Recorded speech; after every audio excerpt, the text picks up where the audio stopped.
You do a lot of cons. I do. And you usually sell in the hallways at the cons. Yes. Yeah. Have a book table selling books. Yep. Which nowadays includes not your own books, but other people's books. Correct.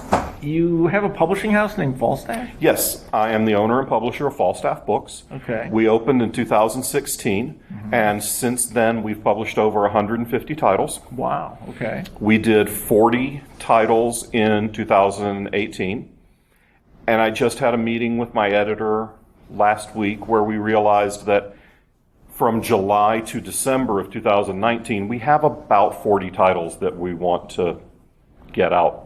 So we're going to probably do 60 or 70 titles in 2019. It sounds like you need a pretty good sized staff for that.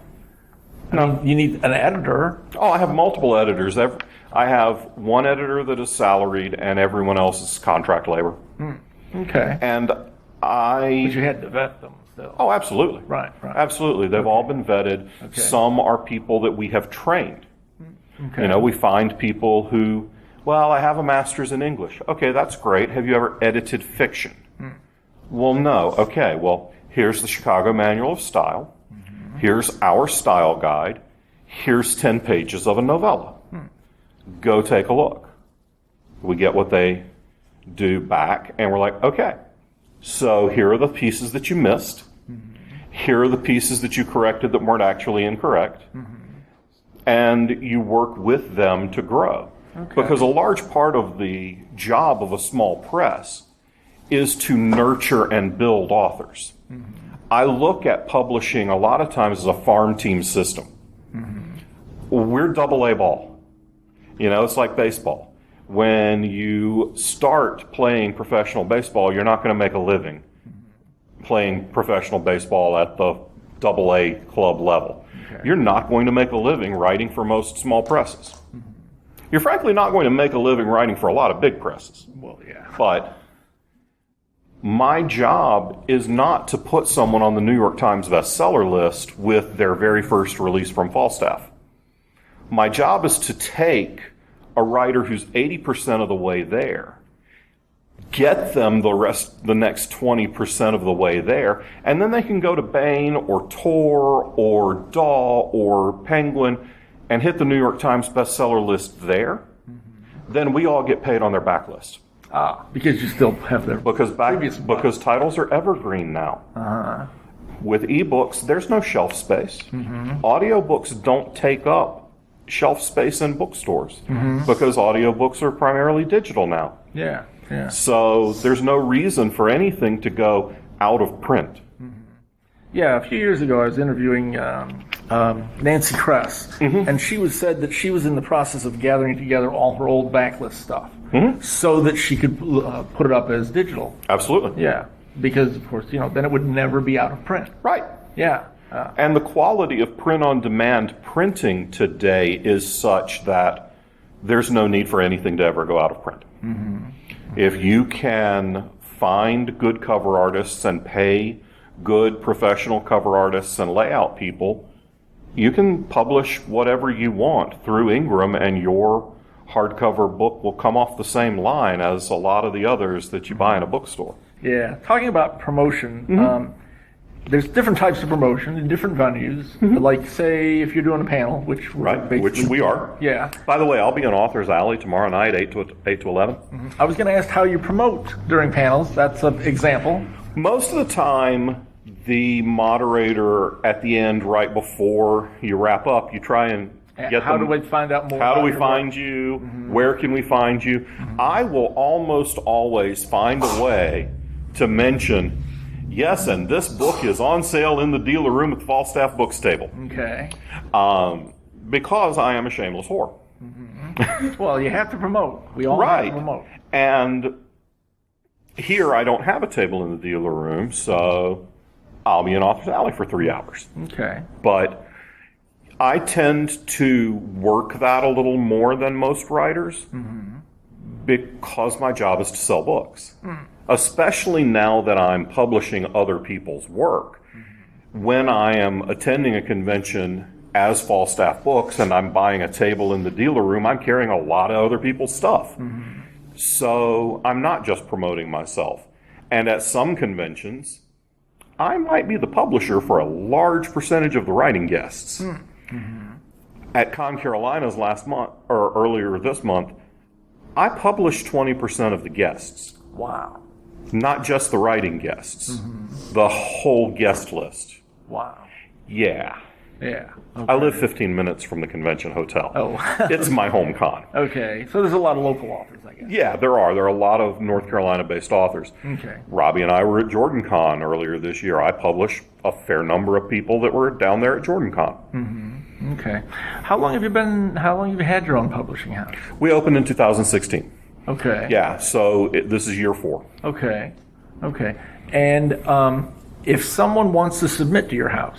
We're currently closed to unsolicited submissions. Okay. We have so much high-quality work coming in from our current family of authors, and I do so many conventions where talented professional friends say, I have this book that's gotten orphaned from this press, or I have this book and I can't place it.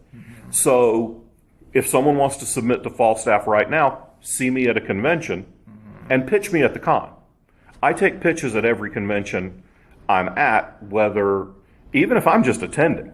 So I don't have a table at Dragon Con, but I'll be in the Weston Lobby Bar every night. If you got a book to pitch, find me. I'll be the fat guy with purple hair. Okay. I learned about orphan books, I think, from, it might have been Nancy Kress, a few years ago, like, I don't know, 2005 or something. Anyway, describe a little bit about what an orphan book is. Well, what I mean when I say orphan book is a book that it's going to be a 4-book series and the publisher cut it off after 2, and you don't have a home or you've gotten the rights back and you don't want to self-publish it. What we've seen, unfortunately, recently, there weren't orphaned books, there were more rescues. Some presses have had trouble paying their authors, and authors have been getting their rights back. And we've been fortunate to pick up some really high-quality titles from authors that unfortunately got stuck in contracts where contracts weren't being fulfilled. Okay. So they weren't getting paid. Oh. And in some cases, a press will close. Chris Jackson, who's done a lot of work for Paizo and a lot of game tie-in work, came up to me last year at a convention and said, so I sold a novel. And I said, congratulations, that's great. He said, yeah, but. I said, okay. Well, now I'm starting to see why you're talking to me. Okay. Because Chris and I are buds, but we had not done any work together. He said, yeah, but then the press went out of business before they could publish it. I said, okay, well, I kind of see where this is going. He said, yeah, do you want the book? And I said, well, I want to read it, but the answer is 9 times out of 10 going to be yes. I know Chris. I know he's a professional. I know he's a good writer. He has a completed manuscript that someone has already bought. And So it's already vetted, really. it's already vetted. And coming from Chris, it's already vetted. Because, again, he's been a professional in the field longer than I have. So that book got orphaned, and I picked it up, and it's called Dragon Dreams, and it's available at www.falstaffbooks.com. Okay. And we've got a 3-book contract for that. It's the Dragons of Boston series, and we'll do a book a year. Okay. You still write? Absolutely. Okay, even though you're riding herd on all these other authors? Okay. I published my 22nd novel yesterday. Okay. Well, congratulations. Yeah. Thank you. I'll publish my 23rd next week. Oh. Okay. What put it into your mind to publish other people's work? Well, this one time at a convention. So my friends Emily Leverett and Sarah Adams had a book called Changeling's Fall that they were shopping around. And I beta read an early version of it, and the beginning was rough, and then there was a certain scene about a third of the way through where I was like, okay, I'm in love with this protagonist. And I said, all right, the opening's rough, but from this point on, I love this protagonist. I'll help you find a home for this book. So They tried to shop the book. Tried to help them find an agent, tried to help them find a publisher. They couldn't. They come up to me at Con Carolinas in 2015 and say, hey, Con Carolinas happens in June. And they said, we can't find a home for this book. We're just going to self-publish it. Mm-hmm. And I said, please, God, don't. You guys would be terrible self-published authors. They're both tenured professors. They have full-time jobs. Sarah was starting a family. They did not have the time to learn promotion.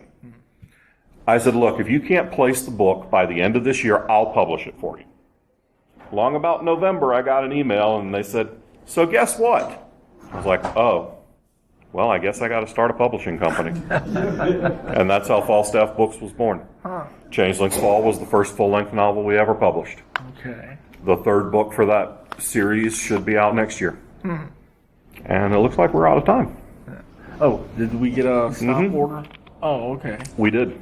Well, once again, how can people find you online? Learn more about you? You can find me at my spectacularly out-of-date website, johnhartness.com. Mm-hmm. You can find me on Facebook. I have a fan group. It's John G. Hartness Books. I highly recommend that people who want to connect with me on social media join that group. I'm pretty active, and it's a good community of readers and other writers. I do have a professional Facebook page, which is facebook.com/John G. Hartness, and falstaffbooks.com, sagaconference.com, all of those things. Okay. Thank you for the excellent interview. Thank you. And thank you all.